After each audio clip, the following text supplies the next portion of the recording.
বন্ধুরা, তোমাদের সবাইকে স্বাগত জানাচ্ছি তোমাদের প্রিয় অনুষ্ঠান প্রাণ মিল্ক ক্যান্ডি কুইজ শো জানার আছে বলার আছেতে। তোমাদের সাথে আছি ইভান সাইর। বিশ্বকাপ ফুটবলের জ্বরে নিশ্চয়ই ভুগছো সবাই, আর মাত্র কয়েকটা দিন বাকি।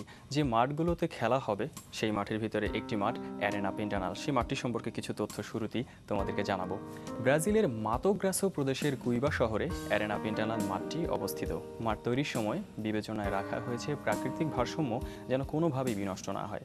তাই এর চারপাশে সবুজের সমারোহ দেখে কেউ কেউ মাঠটিকে বলেন বড় সবুজ। অ্যারেনায় একসঙ্গে 43,000 দর্শক খেলা দেখতে পারবেন। এই মাঠে বিশ্বকাপের 5টি ম্যাচ অনুষ্ঠিত হবে। 2014 বিশ্বকাপে আমাদের এশিয়ার দুটি দেশ এই মাঠে ফুটবল খেলবে। দেশ দুটি হলো জাপান ও দক্ষিণ কোরিয়া। বন্ধুরা, আজও আমাদের সাথে স্টুডিওতে একজন অতিথি আছেন। আজ উপস্থিত আছেন শিশু সাহিত্যিক আশিক মুস্তাফা। কথা বলবো তার সাথে। কেমন আছেন? এই তো ভালো চলছে। ভালো আছেন।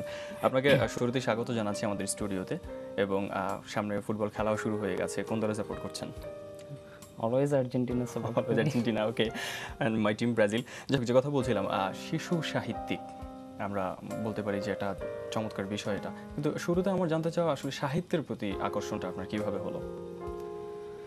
সাহিত্যের প্রতি আকর্ষণ আসলে এক একজনের এক একভাবে হয়। হ্যাঁ। তো আমার সাহিত্যের প্রতি আকর্ষণটা এইভাবে ছিল, আমি ছোটবেলায় যখন ছিলাম একেবারে মানে আর্লি গ্রেডে যখন ছিলাম তখন ওইভাবে সাহিত্য পেতাম না আর কি হাতের কাছে। আমি হোস্টেলে থাকতাম, হোস্টেলের আর আমার হোস্টেলটাও ছিল খুবই মানে কনজারভেটিভ। হ্যাঁ, আইন কানুন করা ছিল খুব। আচ্ছা, কড়াকড়ি ছিল। তো বাইরের বই ওইভাবে পেতাম না, বা ওই যে অনেকে আছে বাড়িতে এসে ক্লাসের পাঠ্য বইয়ের ভিতরে বই লুকিয়ে পড়ে, আমি সেই চান্স পেতাম না আর কি, যে বই পেতাম না। ওই সময় একটা ব্যাপার ছিল কিন্তু, মানে কড়াকড়ি ছিল গল্পের বই বা হ্যাঁ, গল্পের বইয়ের ব্যাপারে ছিল। তো ওই সময় অনেকেই পাইছে, সাহিত্যটা অনেকেই পড়ছে, আমি পাইনি আলটিমেটলি। তো যখন ওই গণ্ডিটা যখন পেরিয়ে আসছি, তখন বাড়িতে যখন আসতাম তখন মাঝে মধ্যে আমার ওই বড় ভাইয়া তখন চিরাঙে পড়তো, ভাইয়ার কিছু বই বা ভাইয়ার ডায়েরি, যেটা ডায়েরি লিখতেন, ওনার ডায়েরিটাও ভালো লাগতো। আমি পড়তাম অনেক কিছু, অনেক রোমান্টিক জিনিস ছিল, বাট আমার কাছে ভালো একটা আকর্ষণ ছিল, পড়তাম, ভালো লাগতো। এইভাবেই হচ্ছে লেখালেখির প্রতি আশা। অনেকদিন ইন্টার পর্যন্ত, এইচএসসি আমি দিয়েছিলাম 2007-এ, দেওয়ার আগ পর্যন্ত হচ্ছে ওইভাবে ছিল না আর কি, লেখা হতো না, বা লিখতাম পড়তাম নিজের মধ্যে থাকতো। অনেকেই লেখে নিজের মধ্যে থাকে, আমাদের অনেকে মোটামুটি সবাই লেখে, সবাই কবিতা গল্প এগুলো লিখি, জাস্ট কাউকে প্রকাশ করা হয় না। তো ইন্টার এইচএসসি পর্যন্ত এটা গোপনই ছিল। এইচএসসি পরবর্তীতে আস্তে আস্তে এগুলো পত্রপত্রিকায়, রবিউল ইসলাম জীবন নামে একজন গীতিকার আছে, তো উনি ওই সময় হচ্ছে আজকের কাগজ পেরিয়ে উনি সমকাল, স্টার্টিং সমকাল একটা ফান ম্যাগাজিন ছিল দূরবীনে কাজ করতো, আর আমাকে বলতো যে তুমি লেখালেখি করো, ঠিক আছে, এটা দাও পত্রিকায়, তারপরে দিতাম। ওই সময় তো একটা অনুপ্রেরণা ছিল। সাহিত্যের মধ্যে শিশু সাহিত্যের এই অংশটাকে আপনার ভালো লাগার কারণ কি ছিল? শিশু সাহিত্য আসলে এটা মানে ওইভাবে মানে ভালো লাগা থেকে আসা তা না, হুট করে চলে আসা আর কি। এটা কোনো ধরনের প্ল্যান ছিল না, কোনো রকম প্ল্যান ছিল না, হুট করে চলে আসা। বা আমি প্রথমে সমকালে যখন আসছি তখন ওই ছোটদের পাতা দিয়ে এই কাজ শুরু আর কি, যার কারণে ওইটাতে আছি। রুদ্র আরিফ ছিলেন আমার বড় ভাই, তো ওনার সাথে এখনো আছি। উনি কাজ করে, বা ওনার সাথে কাজ করতে করতে এই জায়গাটা ভালো লেগে যায়, এবং ওই যে শিশু সাহিত্য যারা করেন তাদের সাথে একটা কমিউনিকেশন ছিল, এখনো আছে। ওইটা যার কারণে গণ্ডিটা আমি ছাড়তে পারিনি, আমার কাছে ভালো লাগছে। এখানে আসার পরে যেটা দেখলাম সেটা হচ্ছে এই শিশুদের সাথে যেগুলা হচ্ছে, বা শিশুদের ছাওয়া পাওয়া, এগুলা তুলে ধরা। আমরা অনেকেই দেখি, বা বড়দের নিয়ে অনেক কাজ হয়, কিন্তু ছোটদের নিয়ে ওইভাবে কাজ হয় না আর কি। তো কিছু করার মন মানসিকতা বা তাড়না নিয়ে হচ্ছে শিশু সাহিত্যে আসা। অবশ্যই এটা শুনে খুব ভালো লাগছে যে আসলে আমাদের তরুণ প্রজন্ম, আমরা সবসময় বলি, সব দিকে এগিয়ে যাচ্ছে। শিশুদের জন্য আমরা ভাবছি। আপনার কাছ থেকে আমরা বইও পেয়েছি সেই তাড়নার জায়গা থেকে 2009 সালে। প্রথম বইয়ের নামটি যখন আমি জানলাম, ভূতগুলো খুব ভালো, এবং আমার কাছে আসলে বইটি পড়তে ইচ্ছে করছে। আমি তো এখনও শিশু, তাই না, সো পড়তেই পারি। সেই বইটা সম্পর্কে জানতে চাই। প্রথম প্রকাশনা এটা 2009। তবে আমি 2007 থেকে 2009 পর্যন্ত যে গল্পগুলো লিখছি, ছোট ছোট গল্প, বিভিন্ন পত্র পত্রিকায় বিভিন্ন সময়ে, ওই গল্পগুলোরই একটা সংকলন। 6টা বা 7টা গল্প ছিল ওইটাতে। ওর মধ্যে একটা গল্পের নাম ছিল ভূতগুলো খুব ভালো। তো এটা হচ্ছে আল মাহমুদ কবি, উনি পছন্দ করছিল নামটা। উনি নেওয়ার পরে উনি বললো যে এই নাম তো হতে পারে। আবার উনি একটা প্লেট লিখে দিছিল যে আমার ফার্স্ট বইতে যে ভূতরাও যে ভালো ভালো হয় আচ্ছা সেটা প্রথম আমি জানলাম মানে এই গল্পটা পড়ে। আমার কাছে ভালো লাগছে, তোমরাও পড়ো, তোমাদেরও ভালো লাগতে পারে। আচ্ছা, সেই ভূতগুলো কি পরিমাণ ভালো হয় এবং অনেক গুণীজনের সাথে কাজ করেছেন সেই সব কিছু জানবো। তবে একটা ফোন আছে, এক বন্ধুর ফোন আছে, আমরা একটু ফোনটা নেই। ওকে, হ্যালো ভাইয়া আমি উদয় বলছি। উদয়, বলো কোন বিভাগ থেকে তোমাকে প্রশ্ন করব? পৃথিবীর পথে। পৃথিবীর পথে। উদয় কোন ক্লাসে পড়ছো? ভাইয়া ক্লাস 10-এ। কেমন চলছে পড়াশোনা? এই তো ভাইয়া করছি। ওকে, প্রশ্নটি শোনো এবং ভালো করে উত্তর দাও। পৃথিবীর পথে ফিজির জনসংখ্যার অর্ধেক কোন দেশের অধিবাসী? ক বাংলাদেশ, খ ভারত, গ টোঙ্গা। দ্রুত। ভাইয়া খ ভারত। খ ভারত, তোমার উত্তরটি আমি নিয়ে নিলাম এবং উত্তরটি সঠিক। পেয়ে গেলে 500 টাকার বই, খুব ভালো করে মন দিয়ে পড়বে। এবং দ্বিতীয় প্রশ্নটি দেখো উত্তর দিতে পারো কিনা। বাংলাদেশের মোট আয়তনের কত ভাগ বনভূমি? ক 17 ভাগ, খ 25 ভাগ, গ 22 ভাগ।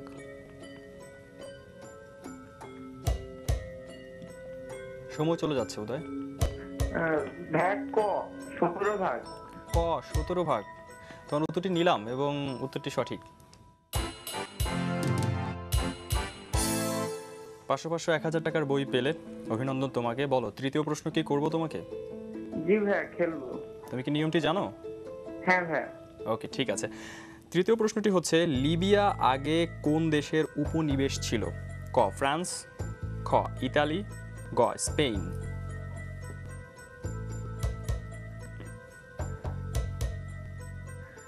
মনে হচ্ছে ভাইয়া খ ইতালি। খ ইতালি, তোমার মনে হচ্ছে? আচ্ছা, উত্তরটি নিলাম এবং আমার মনে হচ্ছে উত্তরটি সঠিক হয়েছে। তোমাকে অভিনন্দন। মোট 2000 টাকার বই জিতবার জন্য কথা বলছিলাম আপনার সাথে। তো সেই গুণীজনদের সাথে অনেক কাজ করা হয়েছে। আল মাহমুদ স্যারের কথা বলছিলেন এবং আমি জানি যে আপনি ধ্রুব এ, সব্যসাচী চক্রবর্তী, আমিরুল ইসলাম, লুৎফর রহমান রিটন, অনেকের সাথেই কাজ করেছেন। সেই কাজ করার অভিজ্ঞতাগুলো কেমন ছিল? যখন শুরুতে সেই মানুষগুলোর সাথে আপনার ইনভলভমেন্ট, তখন একটু নার্ভাসনেস বা একটু জড়তা, একটু এরকম ব্যাপার ছিল। তারপর কাজ করলেন, সেই অভিজ্ঞতা আমাদের সাথে যদি একটু শেয়ার করতেন। আসলে এই জায়গায় এসে যে শিশু সাহিত্য এই নিয়ে কাজ করতে আসার পরে অনেকের সাথে মিশছি বা যাদের সাথে খুব গভীরভাবে মিশা হলো, তাদের সবাই ভালো আর কি। আমি যাদেরকে পেয়েছি সবাই ভালো, যার কারণে আমার খুবই মানে এটা নিয়ে আমি প্রাউড করি। মানে অনুপ্রেরণা ছিল আপনার হ্যাঁ, প্রতি? অনুপ্রেরণা ছিল এবং ওদের কাছ থেকে অনেক কিছু শিখতে পারছি এবং শিখতে পারতেছি প্রতিনিয়ত। এবং ওরাও আমাকে মানে প্রচুর পরিমাণে লাইক করে। আমার কাছে খুবই ভালো লাগে ওরা যখন অনেকে অনেক কথা বলে যে শিশু সাহিত্যিকদের মধ্যে মানে দ্বন্দ্ব এই সে অনেক কিছু বলে, এগুলো থাকে। কিন্তু আমি যাদের সাথে কাজ করতে আসছি না, ওরা খুবই আমার কাছে আন্তরিক মনে হলো, হেল্পফুল মনে হলো। সবার সাথেই মানে আমার আন্তরিকতা আছে। দেন আমি লাস্ট কিছুদিন আগে আমার কলকাতা যাওয়ার কথা ছিল। আচ্ছা, গত বছরে গিয়েছিলাম। তো গতবার এটা কি মানে সাহিত্য নিয়ে কাজ করার? সাহিত্য নিয়ে না, এমনিতেই দেখার জন্য। আচ্ছা, এমনিতেই। তো কিছুদিন আগে কলকাতা যখন গেছিলাম তখন আমি নজরুলের নাতি ছিল কাজী অনির্বাণ, ওনার বাসায় গিয়েছিলাম, ওনার একটা ইন্টারভিউ করছি। আচ্ছা, সেটা আবার বাংলা একাডেমির উত্তরাধিকার পত্রিকায় ছাপা হয়েছিল গত মে সংখ্যায়। তো আমিরুল ইসলাম, উনি চ্যানেল আইতে আছেন এবং শিশু সাহিত্যিক হিসেবে উনি খুবই পরিচিত এবং ছড়াকার হিসেবে। তো আমিরুল ভাইয়ের সাথে আমি বললাম একদিন কথায় কথায় যে আমিরুল ভাই আমি তো কলকাতায়, উনি আমাকে বললো যে তুই কলকাতায় গেছিস, কই গেছিস? আমি বললাম যে এই কলেজ স্ট্রিট, তারপরে এই আপনার রবীন্দ্র ভারতী বিশ্ববিদ্যালয়, যাদবপুর ইউনিভার্সিটি, এগুলোতে গেলাম। পরে কয় যে তুই কলকাতার তো মানে 20%। আচ্ছা, মানে বুঝতে পারলাম আপনি কলকাতা অনেক জায়গায় ঘুরেছেন। আমরা সেই সব জায়গার কি দেখলেন, কি শুনলেন, কি বুঝলেন সেটা আমরা অবশ্যই জানবো। তবে একটা ছোট বিরতি নিতে হবে। হ্যাঁ, আমরা একটা বিরতির পরে আবার আপনার সাথে কথা বলবো। বন্ধুরা, ছোট একটি বিরতিতে যাব, তবে খুব তাড়াতাড়ি তোমাদের মাঝে ফিরবো, কোথাও যাবে না।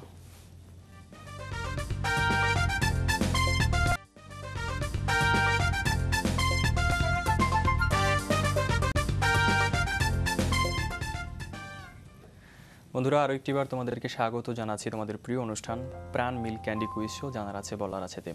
কথা বলছিলাম আজকের অতিথির সাথে, চলো তার সাথেই আমরা আরও কথা বলি। কথা বলছিলাম আপনি কলকাতা গিয়েছিলেন এবং সেখানে অনেক কিছুই আপনি দেখেছেন, যার ফলে আপনার অভিজ্ঞতা আসলে আরও বেশি সমৃদ্ধ হয়েছে। তারপর দেশে ফিরলেন এবং 2009 সালে প্রথম বইটি আসার পর থেকে নিয়মিত আপনার বই আসছে প্রতি বছর বই মেলায়। সেই বইগুলো নিয়ে আমরা একটু জানতে চাই। আসলে এখন লেখাটা অনেক ইজি, বাট আবার বই করাটা অনেক ইজি। আচ্ছা, দেন বই হলো হচ্ছে, কিন্তু খারাপ লাগে আর কি, যে কি পিছনে ফিরে যদি আমি তাকাই যে কতটুকু আমি ভালো লিখছি সেটা। তো প্রতিনিয়ত নিজের ভিতরে একটা ইয়ে থাকে যে মানে ভালো কিছু করি আর কি, বা পরীক্ষামূলক যে কিছু লেখালেখি থাকুক, এই নিয়ে কাজ করতেছি।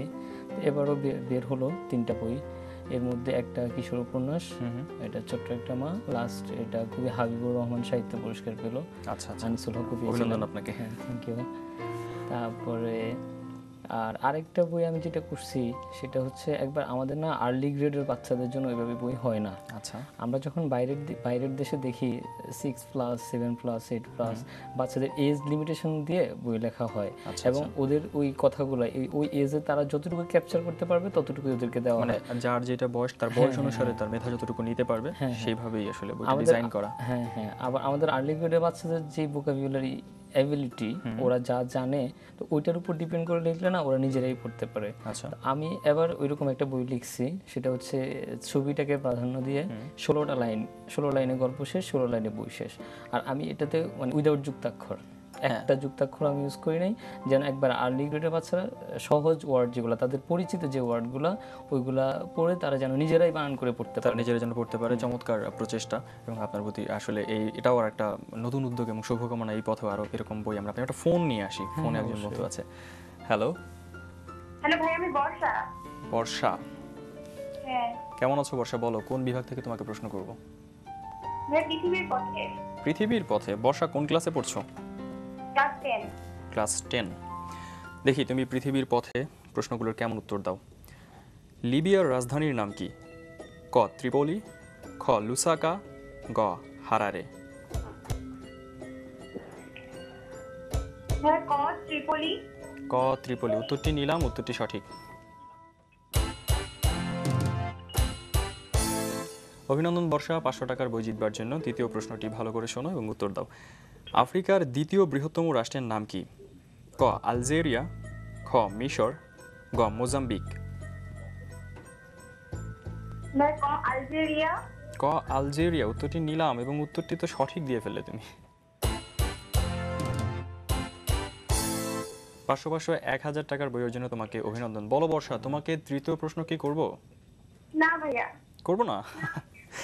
ঠিক আছে, আরেকটি ফোন নিয়ে আসি। আরেকটি ফোন আছে আমাদের সাথে। হ্যালো, ফোনটি বোধহয় কেটে গিয়েছে। কথা বলছিলাম বইগুলো নিয়ে। তো আমার একটু জানতে ইচ্ছে করে যে ধারাবাহিকভাবে আপনি যেটা বললেন যে বই বের করা এখন খুব সহজ, লেখাটাও খুব সহজ। আমি জানি যারা এখন অনুষ্ঠানটি দেখছে অনেকেই লিখছেন নিজের মতো করে, যেভাবে আপনার শুরু হয়েছিল। তারা আসলে যদি এখন লিখতে চায়, বা তারা যদি চায় যে আমার সংরক্ষণ আকারে একটা বই আকারে আমার বইগুলো আসবে, তাদের জন্য আপনি কি বলবেন? তাদের জন্য যারা মানে নতুন লেখালেখি করতেছে বা লিখবে বা লিখতে চাচ্ছে, বিশেষ করে শিশু সাহিত্য, তো আমি মনে করি তাদের না ওই আমাদের শিশু সাহিত্য সম্পর্কে মানে ঢালাওভাবে একটা কনসেপ্ট নেওয়া উচিত। আচ্ছা, কি হলো আমাদের অতীতে বা এখন কি হচ্ছে, এগুলো না নিয়ে না লিখলে ওই চিন্তারও একটা ফারাক থাকে, বা ওরা কি ভাবলো আমরা কি ভাবতেছি। তবে সময়ের সাথে অনেক কিছু চেঞ্জ হয়। আমরা যখন ছোট ছিলাম তখন আমরা পুতুল খেলতাম, এখনকার যারা ছোট আমাদের বড় ভাই বা যাদের বাচ্চা কাচ্চা দেখে তারা গেমস খেলতেছে ছোট থেকেই। তো এই যে চিন্তা ভাবনার মানে ইয়েটা চেঞ্জটা, এটা কিন্তু সাহিত্যে আসবে। মানে সাহিত্য হচ্ছে আপনার যোগটাকে বয়ে নিয়ে যাবে, আপনার সময়টাকে বয়ে নিয়ে যাবে সাহিত্য। তো সাময়িক জিনিসটা মাথায় রাখতে হবে। দেন আমাদের আগে কি হলো সাহিত্য, মানে পাশাপাশি আমাদের ঐতিহ্যটাও হ্যাঁ ঐতিহ্যটাও মাথায় রাখতে হবে আর কি। মাথায় রেখে লেখাটাই উচিত আমি মনে করি। আর ওরা যদি বই আকারে করতে চায়, বইয়ের জন্য হিউজ পরিমাণ সময় পড়ে আছে এখনো। এই মানে নিজেকে এখন থেকে পরিণত করতে হবে, তৈরি করতে হবে। সেই কথাটা আমি আপনাকেও একটু আপনার কাছ থেকেও জানতে চাই যে আমি জানি একটা পত্রিকায় আপনি একটি পাতায় সম্পাদনা করছেন, এবং সেই সব কিছু নিয়েও আপনি কিন্তু কাজ করছেন। সেই সব ব্যাপার নিয়ে জানবো যে আপনি চর্চার সময়টা বা আপনার পড়ার সময়টা কিভাবে বের করেন। তবে ফোন একটা আছে, আমরা একটা ফোন নিয়ে আসি। ফোনে একজন বন্ধু আছে। হ্যালো, হ্যালো, আসসালামু আলাইকুম। ওয়ালাইকুম আসসালাম, কে বলছো? আনশা বলছি আমি। আচ্ছা বলো, তোমাকে কোন বিভাগ থেকে প্রশ্ন করব আমি? English for today. English for today. তুমি কি ইংলিশে খুব ভালো? মোটামুটি। মোটামুটি। কোন ক্লাসে পড়ছো তুমি? ক্লাস 3 তে। ক্লাস 3 তে, গুড। ওকে, তুমি আচ্ছা সরি 4 এ। আচ্ছা ঠিক আছে, শোনো আমার প্রশ্নটি শোনো। তুমি তুমি তুমি টিভির ভলিউমটা মিউট করে নাও। Who is the author of India wins freedom? A Mahatma Gandhi, B Abul Kalam Azad, C doctor Yunus. Mahatma Gandhi. নিলাম তোমার উত্তরটি, কিন্তু তোমার উত্তরটি তো হলো না, ভুল উত্তর। সঠিক উত্তর হচ্ছে বি আবুল কালাম আজাদ। কথা বলছিলাম আপনার সাথে, তো সেটাই আমার জানতে চাওয়া যে মোটামুটি ব্যস্ততার মাঝখান দিয়ে এই সময় যাচ্ছে এবং তারপর আপনার লেখালেখি চলছে বা সেই চিন্তা ভাবনার জায়গাটা চলছে, সেই সময়টা আসলে কিভাবে বের করেন বা এই লেখালেখির চর্চাটা কিভাবে কন্টিনিউ করছেন এখন? লেখালেখির চর্চাটা আসলে মানে পুরোপুরি ডিপেন্ড করে নিজের উপর। আপনি চাইলে আপনি সময়টা বের করে নেওয়া যায় আর কি। আর ক্লাস আমি তো এমনিতেই মাস্টার্স করতেছি ঢাকা ইউনিভার্সিটিতে। আচ্ছা আচ্ছা। তো সময় করতে হয় রাতের বেলায়। তবে আমি যেটা বলবো সেটা হচ্ছে অনেকেই লেখালেখি করে বা লেখালেখি করুক আর না করুক, নিজের যে কাজটা ওইটা করতে গিয়ে অনেকে অনলাইন মানে এডিকশনের মধ্যে ভুগে আর কি। আচ্ছা আচ্ছা। তো এইটা যেন আমি দেখি কি রাতের বেলা যখন বসি না অনেকটা সময় খেয়ে ফেলে ফেসবুক। মানে আপনি কি এটা বলতে চাচ্ছেন যে কাগজের যে বই বা সেই বইয়ের সংরক্ষণের দিকে আমরা যেন বেশি, মানে বই যেন পড়ি? বই থাকবে, পড়া হবে, তবে আপনার যে চেঞ্জিংটা আসছে প্রযুক্তির সেটাকেও আপনি মেনে নিতে হবে এবং সেটার সাথে আপনাকে থাকতে হবে। তবে এটা যেন অতিরিক্ত না হয়ে যায় আর কি। মানে ফেসবুকে বসলে না দেখা যায় বা অনলাইনে বসলে হাফ এন আওয়ার সময় মাথায় নিয়ে আপনি বসছেন, 1-1.5 ঘন্টা চলে গেল কিন্তু মাথায় নাই কোন দিক দিয়ে চলে গেছে। হ্যাঁ সেটাই, কিন্তু সেখানে কিন্তু আমরা খুব সহজেই সারা পৃথিবীর অনেক কিছু হাতের মুঠোয় পাচ্ছি। আমার এটাও জানার ইচ্ছা যে এটা কি আমাদেরকে অনেক বেশি সহজ করে দিচ্ছে সব কিছু জানার জন্য? যেমন আপনি যেমনটা বলছিলেন যে আমরা খুব একটা পেতাম না গল্পের বইগুলো বা সব কিছু, এখন তো ইনফ্যাক্ট মোবাইলেও খুব সহজেই তারা বিভিন্ন অ্যাপস থেকে অনেক বই, বিদেশের সাহিত্য, দেশের সাহিত্য সব পাচ্ছে। সেই বিষয়টা আসলে কতটা সহজ করে দিচ্ছে বিষয়গুলোকে? প্রযুক্তি আসলেই চেঞ্জ করতেছে সবকিছু এবং প্রযুক্তি সবকিছু আপনাকে দিচ্ছে। প্রযুক্তি মানে অ্যাভয়েড করে আপনাকে কখনো আগানো যাবে না, আগাতে পারবেনও না। তো এটা আপনাকে মেনে নিতে হবে এবং এটার সাথেই আপনাকে আগাতে হবে। এটাকে সবসময় সাধুবাদ জানাতে হবে। এটার সাথেই সাধুবাদ জানাতে হবে, আমরা এটাকে সাধুবাদ জানাইও এবং সেটা যেন প্রপার ইউজটা হয় সেই কামনা করছি। সাথেই থাকতে হবে। তবে একটা বিরতি নিতে হবে আমাকে এখন। ওকে বন্ধুরা, আরও একটি বিরতি নিব, তবে যেমনটা বলছিলাম আমরা যে সাথেই থাকতে হবে, আমিও বলছি বিরতির পর আমরা ফিরছি, কাজে আমাদের সাথেই থেকো। তবে ফিরছি ছবির গ্যালারি নিয়ে।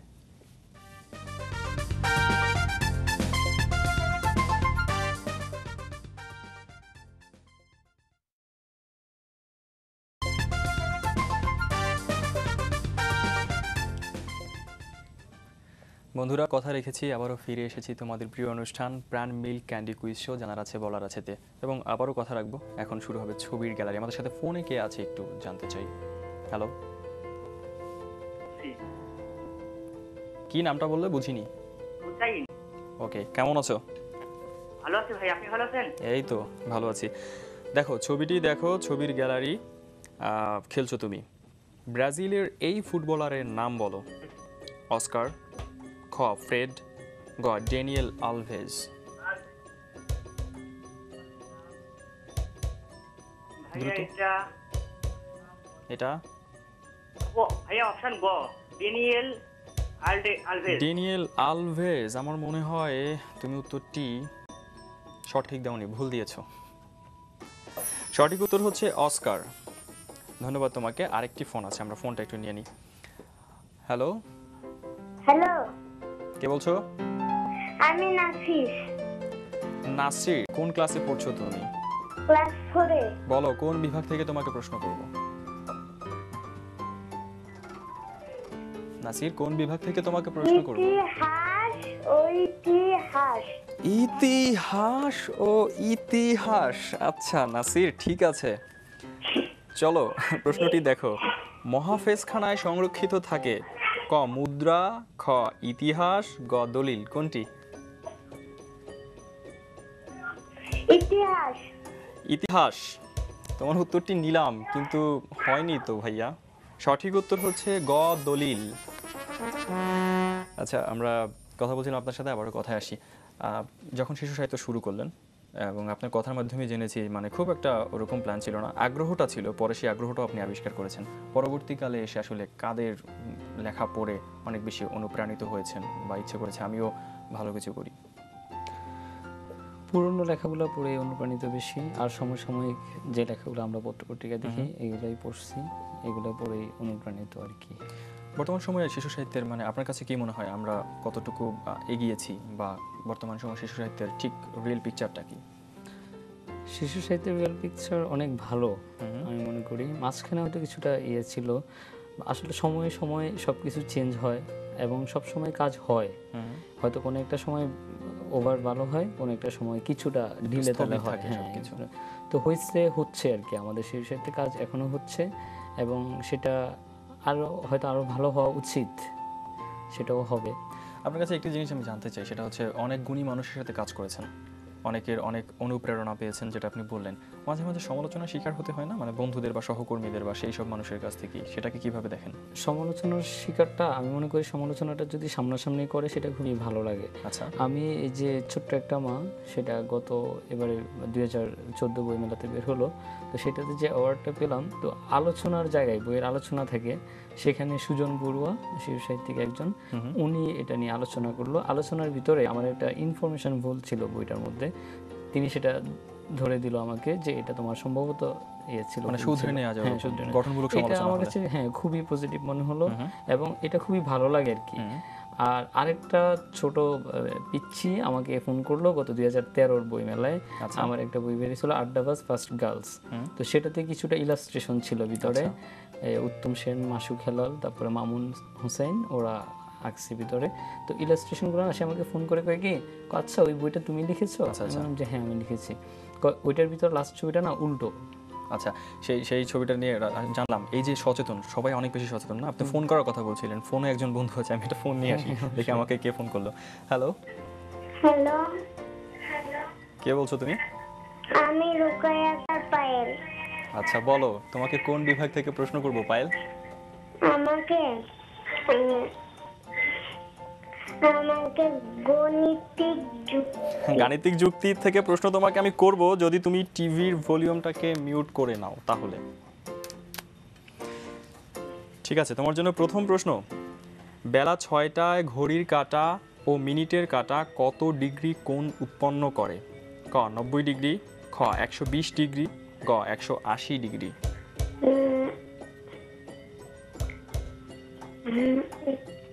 বলে ফেলো।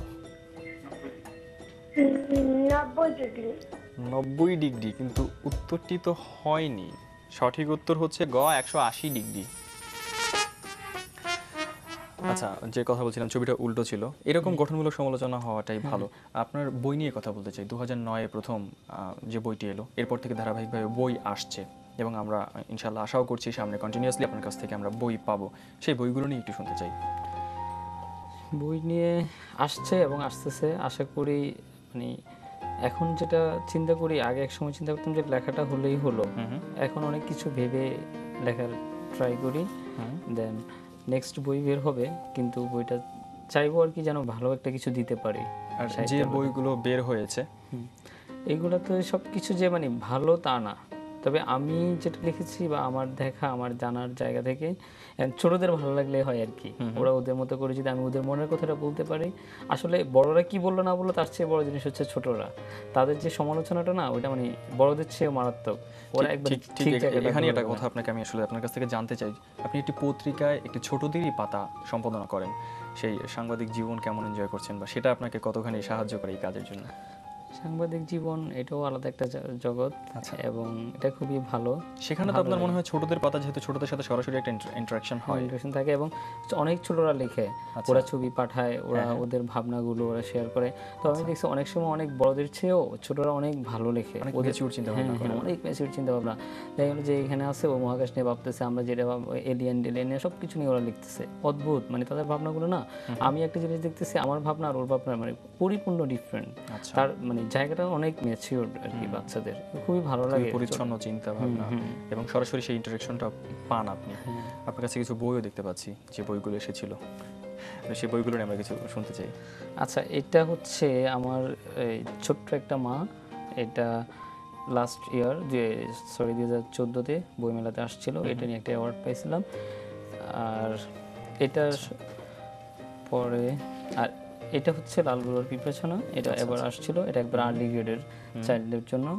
এটাতে আমি ইয়ে করছি, ওই যুক্তাক্ষর ছাড়া লিখলাম। হ্যাঁ, ওই যে বইয়ের কথাটা বললেন, চমৎকার। আর এটা একটা ইন্টারেস্টিং, এটা দেখছে না আর কেউ। আচ্ছা, আমরা এখন সবাই দেখছি আসলে। সেটা হচ্ছে ধ্রুবেশ আমাকে কিছু ছবি এঁকে দিয়েছিল যে এই ছবিগুলোর উপরে তুমি চাইলে ছড়া লিখতে পারো। তো আমি দাদার ওই ছবিগুলো দেখে একটা ছড়া লিখছি, ওই ছড়াগুলাই এখানে আর কি। আর এটা হচ্ছে 100 ফড়িং একটা আমি, এটা আমার ফার্স্ট বই, ছড়ার বই।